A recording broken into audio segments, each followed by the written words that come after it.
Walang humpay ang pagtulong ng iba't ibang ahensya ng pamahalaan sa mga naging biktima ng lindol sa Cebu. Si Gab Villegas sa detalye. Rise and shine, Gab.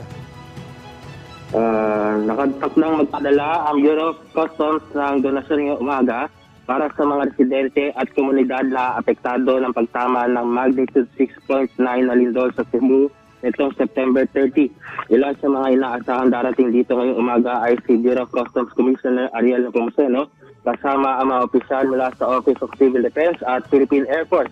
Inaasahang ipapadala ngayong umaga itong mga tents at siyempre itong mga solar power batteries na donasyon ng Bureau of Customs papunta dyan sa Cebu.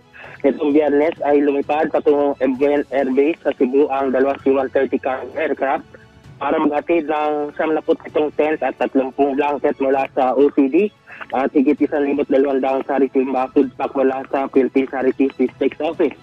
Samantala, nakapwesto pa rin sa Itinayang Command Center sa Sports Complex sa San Remigio ang iba't ibang ahensya ng pamahalaan para tumugon sa pangangailangan ng mga apektadong residente.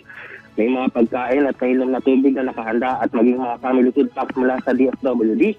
May mga gamot at vitamins din para sa lahat.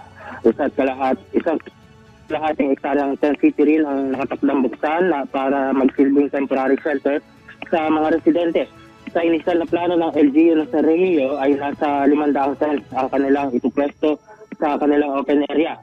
Inaasahan rin mamayang alas 8 ng umaga ay magsisimulang ikarga ng mga tauhan ng Air Force sa mga C-130 plane ang tulong na ipapaabot para sa mga kababayan nating naapektuhan ng lindol sa Cebu. At yan na ang update nila rito sa Pasay City.